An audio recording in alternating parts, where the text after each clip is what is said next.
Greetings, Rick Shimachero here, just continuing on the series on the four ingredients of faith. Last time we were together, we covered the aspect of knowledge, growing in the knowledge of God. According to John 17:25-26, Amplified, getting to know the character of God.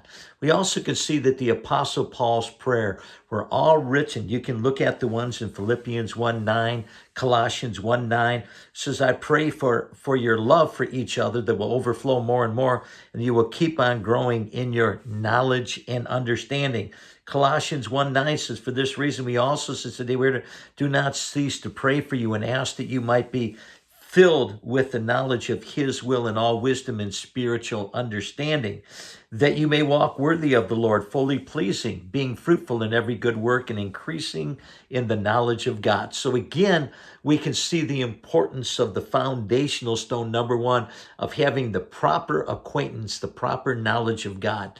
Number two is that of trust. Trust takes time. In relationships, it takes time getting to know people. I was talking to a friend the other day and just shared with him in a relationship that he's entering into how important it is to get to know that person, to get to understand that person, see them in their highs, but also see them in their lows, see them at their best, but see them in their worst. Very, very important in entering into relationships. Psalm 7:1 says, O Lord, my God, I put my trust in you.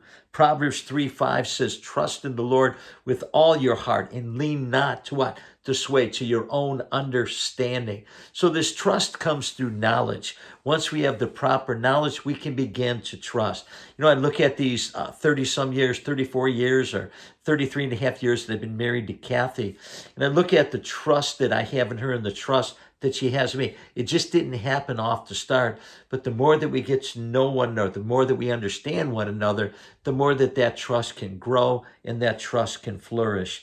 2 Corinthians 1:9 says, yes, we have the sentence of death in ourselves, that we should not trust in ourselves, but in God, who raises the dead, who delivers us from the great death, and does deliver us, in whom trusted he will still deliver us. So not only was Paul saying in the past we trusted God, but it's in the trust in the present tense right now.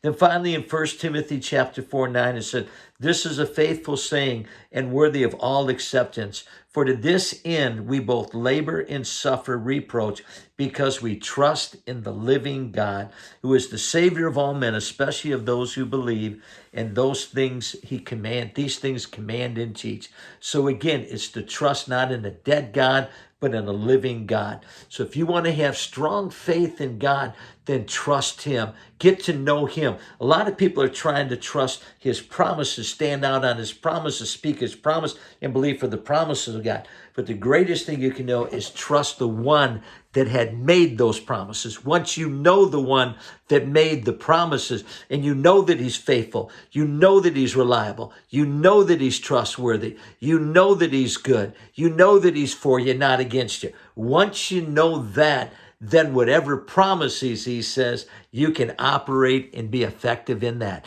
Till the next time, let's have the proper knowledge of God. Let's grow in our trust and our confidence and acquaintance with him. God bless.